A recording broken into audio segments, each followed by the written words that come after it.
Girl, you make me feel alive, alive, alive, alive. hari abantu bumva abahanzi muririmba urukundo agahita avuga ati kuri uyu muhungu rwaza urukundo rwaramwishe. Ubundi mu by'ukuri amayide y'urukundo ava he kandi mudakunda nta n'abakunzi mugira? Kuba n'ubu ntabahari ntabwo bivuze ko tutigeze tubagira, so inspiration ziva ahantu henshi, hari nubwo niyo naba ntari kubinyuramo nayibona ku bandi bari kubinyuramo.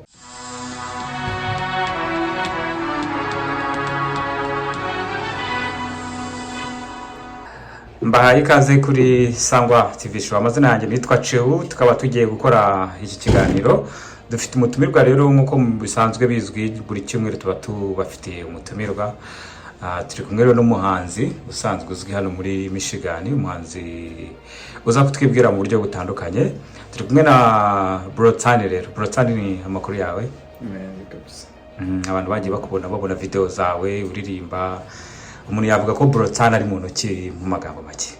Brotani mu irimbi y'imyaka 26, barizwa Michigan, w'umunyarwanda. Yeah, that's pretty much it. Ariko Michigan abantu bashaka kwibaza ati kuri hari abahanzi b'abanyarwanda bari muri Michigan cyangwa muri Leta z'United Amerika, wabasobanurira cyarano babibwira ko hari ba Chris Brown gusa n'aba Rihanna n'abandi banyarwanda baririmba baba muri Amerika? Ko baharira nese n'aba Medisi babazi, n'aba Shafi bose barahari, benshi barahari b'abanyarwanda baririmba. Okay, uraje rero uri kuririmba, urabona kariyeri y'uburirimbyi imeze gute mu yandi magambo? Hano bavuga ngo kwamamara mu Rwanda biragoye, muri Amerika ho bimeze bite noneho? Kwamamara urebye ntago ari nkayo numbero muri uyu mwanya gusa, nyine no gutangira just gusharing ibintu, hanyuma uko bigenda akaba ari uko nguko just the main purpose no gusharing art ikagera ku bantu nyine igomba kugeraho ngaho tubwire neza, Brotani ni muntu ki? Wavukiye he? Waje kwisanga mu buhanzi ute? Cyangwa se muri Amerika uvuze kuri umunyarwanda, byagenze bite ubundi kugira wisange hano? Hanyuma kandi unahitemo kuvuga ngo jewe ngiye kuririmba nka passion. Okay, navukiye nyine mu Rwanda, umuryango w'abana 4, ndo kabiri. Natangiye kuririmba yari nk'impanuka, ntabwo nanone nabikundaga kubera isoni n'iki. Hanyuma barabashiti twahuye barambwira ngo wazaje yino turirimba. Icyo gihe naririmba mu rusengero, hanyuma ndagenda nyine bitangira biza gutyo, so nuko naje kwisanga ndi kuririmba na n'ubu yandakomeje. Nuko waje kwisanga uri kuririmba. Abantu bahanzi benshi hari igihe batubwira bati twahereye mu makorali, wowe wigeze uririmba muri korali cyangwa muri gospel? Icyo gihe mu rusengero nararimbaga muri korali. Okay, hanyuma icyo wakwita transition yo kuva muri korali ujya muri secular bitewe n'icyo bitakomeje guhimbaza Imana nk'abandi? Okay, so navuga ko imyizere yanjye yagiye ihinduka uko iminsi yagendaga ishira, nyine nkagenda ibintu nari nzi ko numva nkagenda numva ntabwo ndi nkirishwa, ntabwo nyibyumva nkuko natekerezaga ko mbyumva. Ndavuga none reka nsubire inyuma gake mbanze na assessing ibintu, imyizerere yanjye koko niba ibyo ndi kwizereramo hari byo koko bihagazeho. Ubu Brotani se umuhanzi twavuga ko yizera iki? Nizera ko ari umuremyi, nizera ko ari Imana yaturemye twese. That's pretty much it. Jye bwa mbere mubona, mbwire n'abaduteze amatwi kuri Sangwa TV Show ko nahuriye na Brotani bwa mbere mu bukwe, ahantu yaririmbye akaririmba neza cyane akoresha piano. Akaba ari nabwo nahisemo kuvuga ngo reka tumutumire azatubwire ku bijyanye n'ubuhanzi bwe, kuko n'umuhanzi mwiza, umuririmbyi mwiza, ufite ijwi ryiza cyane kandi agakira piano neza ku buryo udashobora kubyumva. Ubundi hari abantu bajya bavuga ngo hari abahanzi bakunda gushyushya ibirori cyangwa se gufasha abageni, ibyo bintu byo wabyisanze mute? Kuko twahuriye mu bukwe ahantu waririmbye neza cyane, abantu bose bakavuga ati wow, uriya muhungu azi kuririmba. kiriya gihe rero buriya ni nanjye wabyisabiye Pasi n'umukazini wanjye sinaramusabye nawe ati wazaritse nkazoza kuririmba mu bukwe bwawe arambwira ati Yohana you are more than welcome to come. So ndagenda ni kuko abantu bambonye kuriya nyine yari nka gift navuga ko namuhaye Pasi nyine ariko nanjye of course yari exposure. So yeah, that's how it happened. Tukaba twarahuriye mu bukwe bwa Pasi bwari bwabereye muri Grand Rapids muri Michigan ari naho duherereye. Reka turebe rero ku bijyanye na kariyeri yawe ndetse n'ibyo ukora muri Michigan muri rusange. Wavuga ngo wavuye twizuganiraho urambwira ngo wavuye muri Uganda, hano nguru umunyarwanda, biragaragara ko wagiye mu bihugu byinshi. Ni ikihe kintu wize nk'umuhanzi kuva mu Rwanda ukagera Uganda ukaza muri Amerika? Ni iki kintu wize se ubundi urugendo rwo kuva kugenda muri gihugu kugera hano rwari rumeze rute? So nagiye Uganda ngiye kwiga. Nagiye Uganda ari ishuri rinjyanye, ntabwo nagiye ngiye gutembera nyine ariko ugendura n'abandi bantu nkuko nawe naho bituma njya kuririmba muri gospel. So nagiye muri Uganda ngiye kwiga, subira mu Rwanda nyine kuko niho mu rugo. Hanyuma tuza kuzinaha nabwo nyine dusanze umubyeyi mama yarahanga already. So nuko byagenze urugendo rwari rumeze gute rero? Rwari rworoshye imico ntabwo ikugora nk'umuhanzi? Oya pe ntabwo bingora ahubwo wenda uravuga uti okay nuko nguko bimeze nuko nguko nta bintu bigoranye njya mbona. Wageze muri Amerika ryari rero? Narageze 2022 na 20 mu kwa 12. Hari abantu bareba video zawe nk'indirimbo yitwa Tara, bakavuga ati impungu ko aririmba ibyongereza byinshi by'abanyamerika. Iki cyongereza yakigiye ubundi mu myaka 5 byabigeze ko bafite accent y'abanyamerika avuga icyongereza kiza gutya.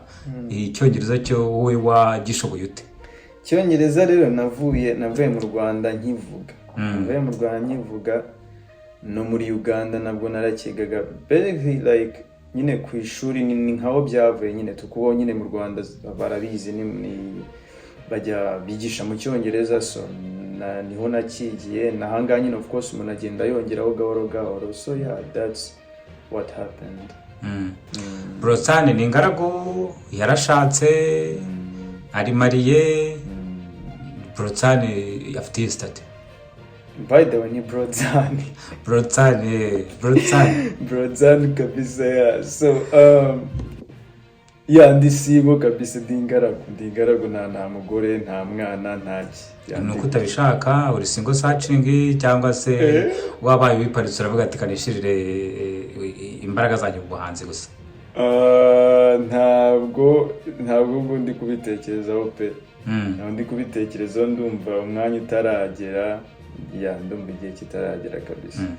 Hari abantu bumva Brotsani nyine Brotsani n'abacanga avuga ati uyu ni umunyamerika n'umunyarwanda, ubundi izina rifite ayahe mamuko, rifite origine, byagenze gute kugira yitwa Brotsani? Hari n'abavuga bati muri Brotsani yitwa nde mu Kinyarwanda, amazina y'Ikinyarwanda wagira icyo dusangiza kuri ibyo? Okay, amazina yanjye bwite ababyeyi bampaye ni Daniel Muhayimana. So hano Brotsani byavuye Brotsani byavuye kuri ku izina rya nyine Dani.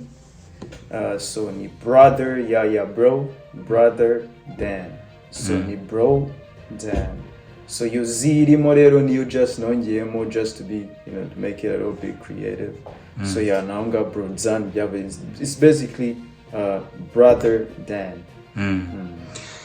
Ndagira ngo niba nakugoye cyane uturirimbire ku karirimbo waririmbye mu bukwe waririmbiye Pasi, kuko nubishara akaririmbo keza cyane nubwo nta piano ufite ariko ufite ijwi ryawe ryiza cyane ugendana. Wagira ikintu dufasha nibura niyo yaba 20 cyangwa 3? Navuga ngo iyo turi kumwe numva nyuzwe, I can't need anybody else. Cyuzuzo mbere kibona umwe, you make me feel so blessed. Urashaka gusaba ubwenegihugu cyangwa kwaparenga passport ya Amerika bwa mbere? Chewo Immigration ni igisubizo. Hamagara kuri 616 318 6784. Tugufasha kandi kwaparenga green card niba waraje muri settlement umaze umwaka umwe gusa ku butaka bwa Amerika, cyangwa se twagufasha kuri visa mu gihe umuvandimwe wawe yaba akiri muri Afurika, mu Burundi, Uganda, DRC ndetse n'u Rwanda. Chewu Immigration ni igisubizo ku bibazo byawe by'abimukira. I want you to be my one and only. I want you to be mine. I want you to be my one and only. I want you to be the one. 'Cause every day is a vibe, a vibe, a vibe, a vibe, a vibe. Girl, you make me feel alive, alive, alive, alive. Yeah. hari urakoze cyane ku karimbo keza n'ijwi ryiza cyane. Hari abantu bumva abahanzi muririmba urukundo agahita avuga ati kuri muhungu waza urukundo rwaramwishe.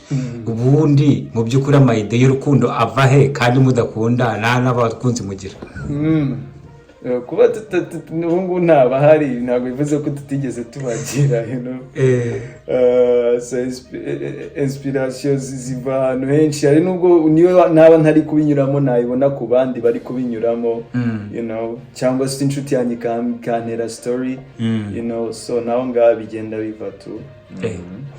Ariko hari n'abavugaga abahanzi murakunda gukunda ariko mukabihisha mukabishira hirya kugira ngo ntihagire ubavangira. Kubera iki abahanzi bahisha abakunzi babo? Nyine byose ni privacy, biterwa nyine n'umuntu ukuntu abishaka n'ukuntu yumva ibintu n'ukuntu ashaka kwerekana nyine ubuzima bwe. Hari abakunda kubyerekana, hari n'abadakunda kubyerekana, ariko nge suko ntakunda kubyerekana cyangwa se nkunda kubyerekana nuko ntawe uhari nyine pe, nawe ndi guhisha. Abakobwa ngo rero mutureba muri Amerika rwose, hano hari umujene mwiza cyane ushaka umugore. Oya simushaka. Oya nagaru ushaka. Uri umukobwa mwiza wifuza ko yazaka kwandikira. Ubungu baje rwose yanshika rwose akigendera.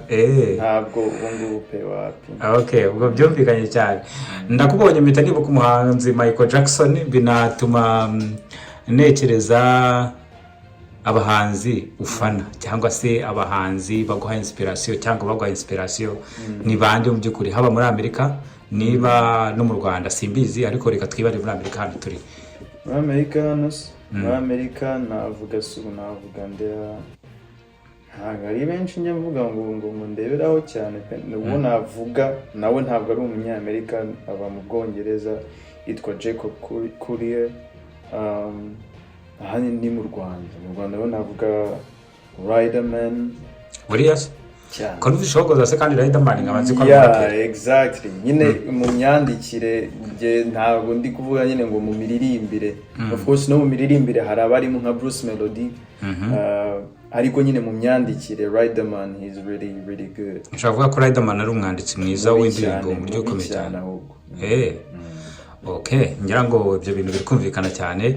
Hanyuma rero iyo umuntu yumvise mu Cyongereza n'Ikinyarwanda bashaka kuvuga ngo target market yawe ninde? Ni bande ushaka guha umuziki wawe? Ni bande wifuza kuba ukonsoma?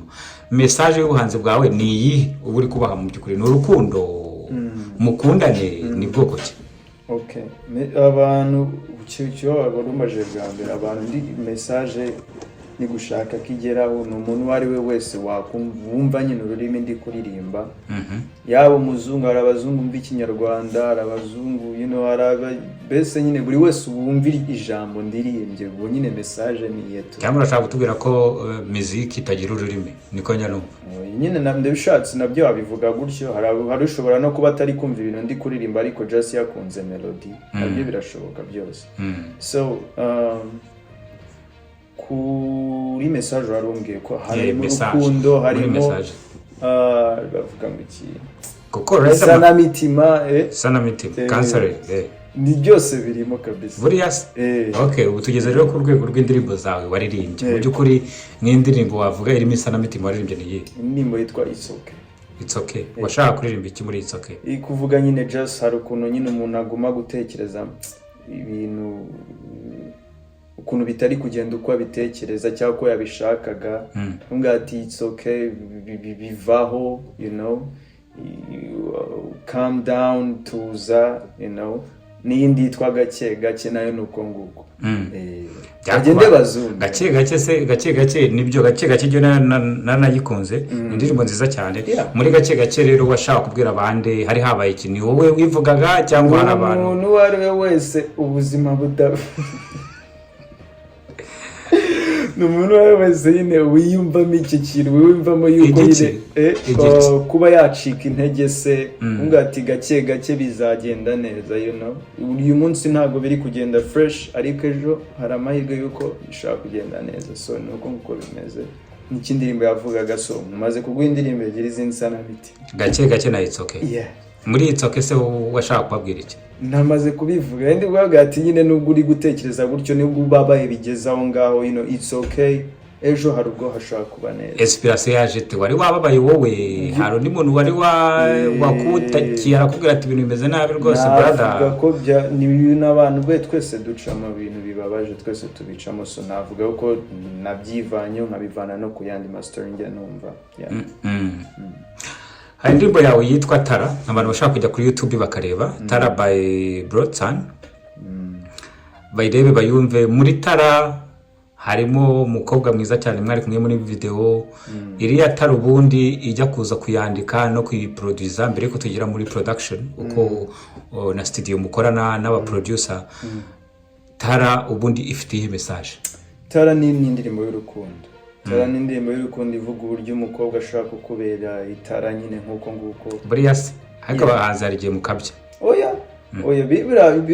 biterwa n'imyumvire y'abantu sibyo kuba mvuze ngo itara ntabwo mvuze ngo nyine ngo ni literally itara ngo umukobwa ni itara oya kuba navuga itara nyine ni urugero rwo kuvuga ati kubonesha sibyo hari igihe ushobora kugira umukobwa w'inshuti yawe akaba yakwereka ibintu utari usanzwe ubona cyangwa akaba yagutura ibintu wari utari mbese like basically akakorohereza ubuzima so Tara rimurikira that's basically it umukobwa uza kwitangira neza akakwereka inzira kakwira ku gafaranga ubuzima bukamera byose ibintu byose bishobora kukorohereza ibyo bintu Broadsan byamubayeho hari umukobwa wabara kwitangiye mu buzima busanzwe babiririmba kubikuye byose birimo hari uwankunze nkumva ndishimye byose izo zose ni ingero ariko izo zose n'ibyo ngibyo nari nkugenda byo turabizi ko bibaho hari abatipe njya numva bitwa Muchoma akunda kuvuga ngo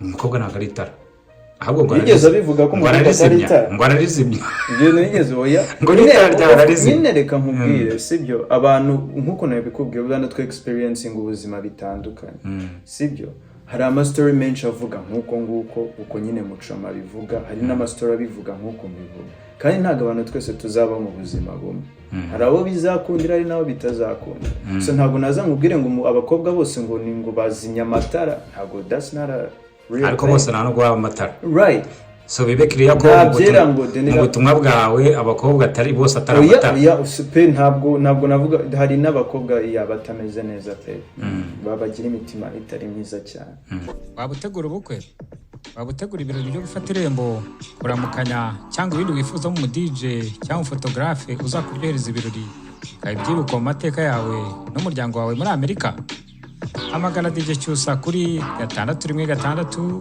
432 8884 ku myaka yawe rero itari myinshi muri Amerika urahageze wasanze mu by'ukuri Amerika itandukanye he n'u Rwanda ndetse na Uganda mu bihugu wagiye ujyamo ngubu ubukonje turimo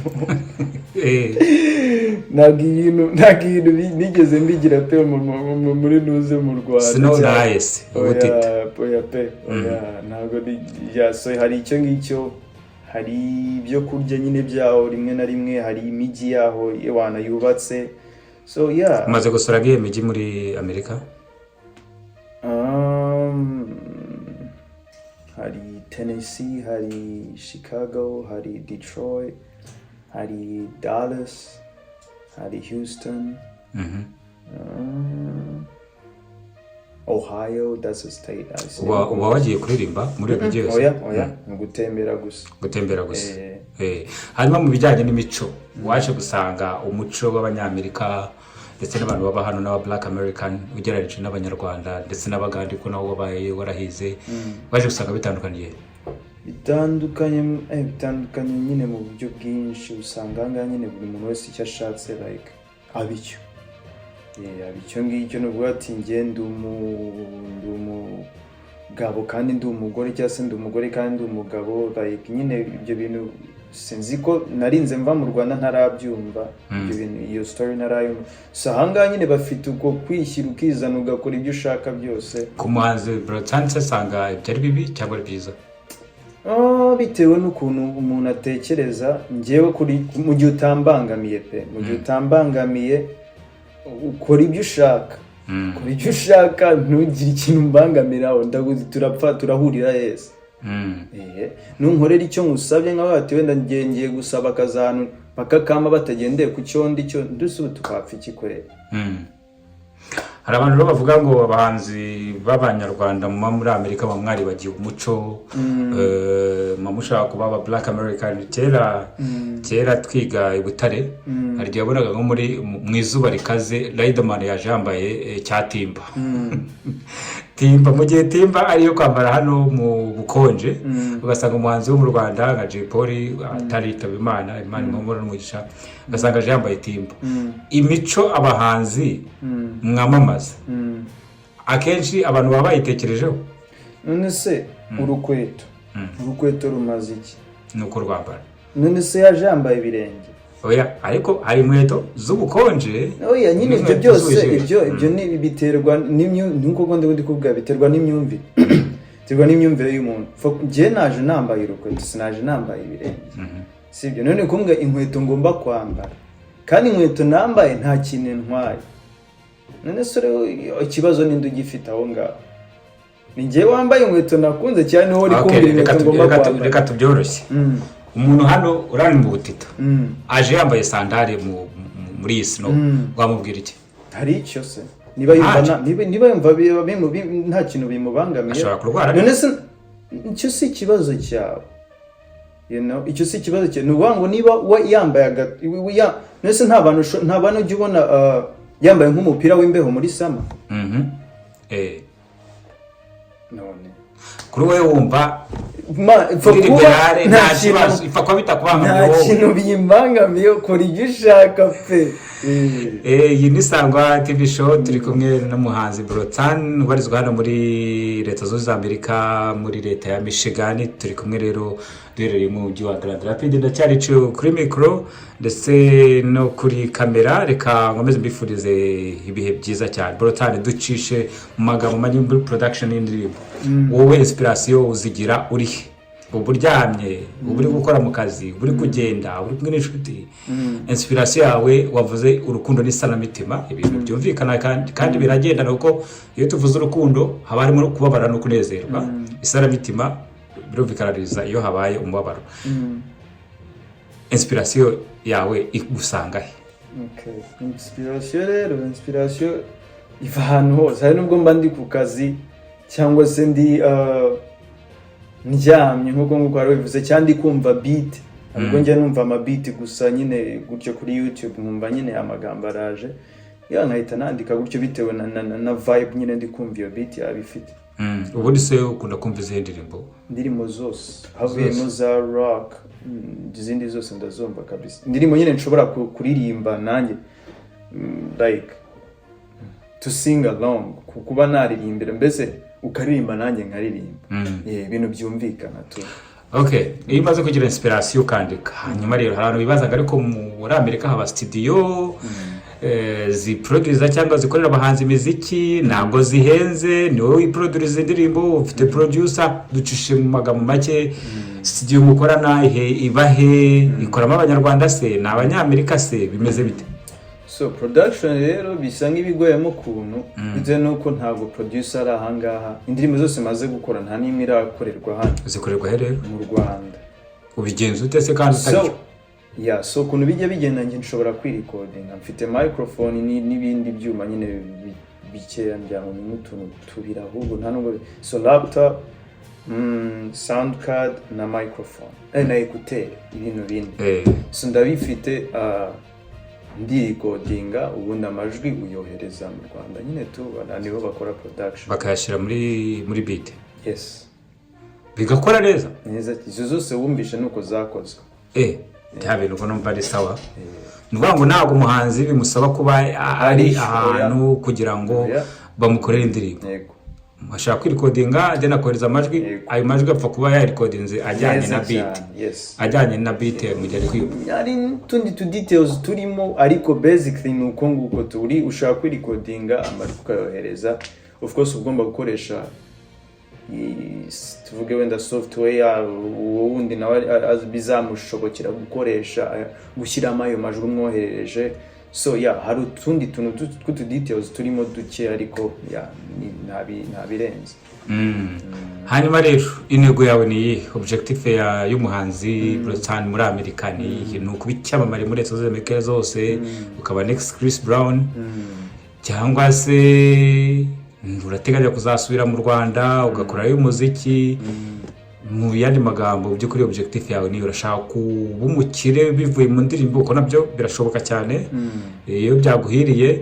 Ni objective yawe mu yandi magambo? Okay, objective yanjye ntabwo navuga ko iri muri bintu wa mentioning na. So objective yanjye ni ugusharinga art yanjye, sibyo aho bizangeza now. Just jewe goal ni ugusharinga ibintu byanjye tu. Kuba najya mu Rwanda, of course iyo possibility ari kujya mu Rwanda nabo nkabisharinga none nkibereye. Birashoboka nabyo, so izo zose ni possibilities. Hari umuntu wakwibaza ati marketing ya Brotan uburyo ukora indirimbo zawe n'uburyo zimenyekanisha ntabwo bigoye kubera ko utari mu Rwanda, naha itangazamakuru, kumenyana n'aba showbiz presenter cyangwa se ama record labels, ntabwo bigoye? Biragoye nyine of course kuba utahibereye cyangwa nta n'abantu nyine muziranye gutyo, ariko hari ama contacts maze kubona bigenda. Actually so ntangiye muri uku kwa munani by the way. Okay. Nibwo ntangiye gusora indirimbo zanjye. Ubundi nakoraga amakava since 2021. Nakoraga amakava nsubiramo indirimbo z'abandi, so ntangiye gukora izanjye mu kwa munani. So iyo EP yitwa A Piece of Me niyo Tara ejo bundi mu kwa 10 nibwo yasohotse. So ni nkabwo nyitangira, nta bintu birenze navuga ngo nyine ubu ngubu na connection zirenze mfite. Iki nicyo kiganiro cya mbere ushobora kuba ukoze ku buhanzi bwawe? Hari ikindi nakoze kuri televiziyo Rwanda by the way. Kuri Zoom. Hari n'ikindi mperutse gukora nagiye Dallas na Lucky, sinzi niba umuzi. Lucky Nzeyimana yari yaje, so twaragikoranye, so nyine bigenda biza gahoro gahoro tu. Okay, so ndumva birimo bigenda neza cyane kandi courage mu buhanzi bwawe, dore ko uri n'umuhanzi ufite ijwi ryiza, uzi no gucuranga piano. Ubundi ibintu byo gucuranga wabikuye? Kabahanzi benshi usanga biririmbira gusa nta n'igikoresho na kimwe bazi kuririmba. Wowe piano kwicuranga, hari ibindi by'umuziki gucuranga by'umuziki? So piano nayigiye nkaho ngaho nyine mu rusengero, inshuti zanjye nizo zanyigishije. Nta nubwo nzi kuyicuranga by the way birenze, n'utuntu duke abanyigishije nkirikoresha n'ubu ngubu. Navuga ko ari nk'ibyo nta kindi gikoresho nzi. Nari ndi kwiga gucuranga gitari, bigoyemo ukuntu, ariko nta kindi nzi gucuranga pe. Okay, so turimo turagana ku musozo. Mu by'ukuri nk'umuntu uvuze kuri EP yawe yitwa The Piece of Me. A Piece of Me. Wow, A Piece of Me. Wayitubwiraho iki? Ifite indirimbo zingahe? Iri hanze umuntu yayisangahe? Okay, so yari indirimbo 5, imwe yitwa Music Roho, indi yitwa Cyuzuzo, indi yitwa It's Okay, indi yitwa Oh No, indi yitwa Gake Gake. Byose biri kuri YouTube, biri kuri Spotify, biri kuri Apple Music. Na streaming platforms zose kabisa biriho. Brodzan, so BRODZAN. Iryo zina Brodzan, bagenda searching barabibona kabisa byose. Nyuma rero yiyi AP yawe A Piece of Me, na Tara uherutse gusohora indirimbo nziza cyane bashobora kugenda bakareba kuri YouTube no ku zindi platforms ukoresha. Uri guteganya iki? Uri guteganyiriza iki abagukurikira, abakunzi bawe? Ikintu ndi kubateganyiriza rero ni ibintu bita imvange. ndenda kubatamo ibintu ushatse kuvuga iki ibintu bigiye bivanga nyine atari ukuvuga ngo ndabaha sound imwe ngo indirimbo ngo z'urukundo ngo zigenda gahoro gusa cyangwa se ngo zino za afrobeats zihuta gusa cyangwa so ndabaha melange kabisa umwaka uri kuza hari yenda gusohoka mu kwa mbere ibintu byose nibigenda neza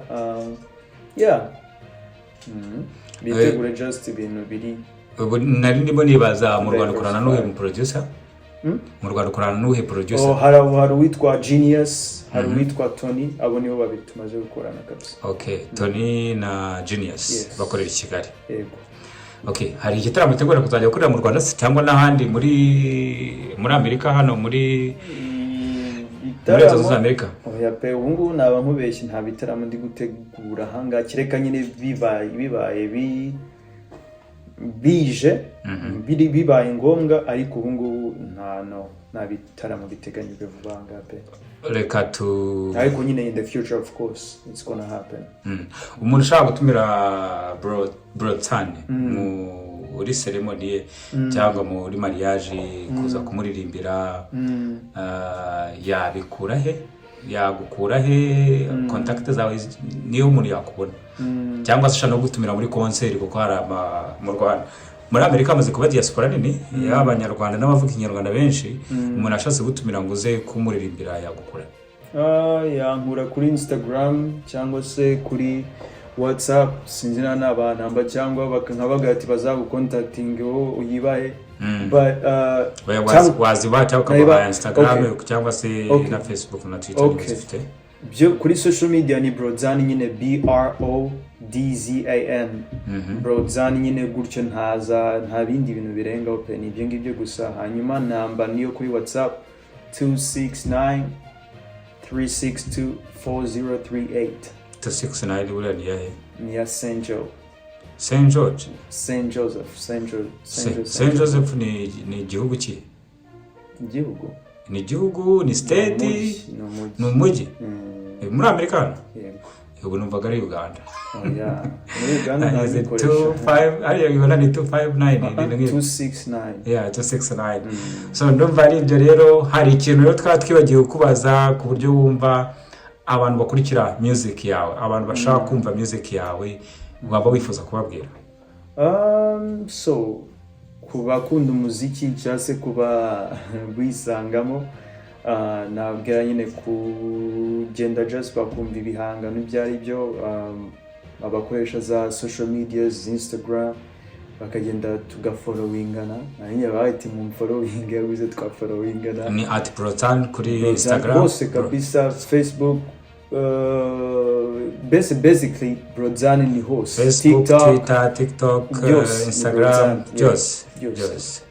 So niba nta kindi rero ngira ngo twagushimira ku kwitabira ubutumire bwacu hano kuri Sangwa TV show tunashimira abakomeje kubana natwe nari kumwe rero na Brotan umuhanzi w'umunyarwanda ukorera hano muri Leta Zunze Ubumwe za Amerika giye narice kuri mikoro reka mbashimire mukomeze mugire umugoroba mwiza cyane ikiganiro nakagaruka ubwo ku kimwe itatsa turi kumwe nabandi bye thank you so much.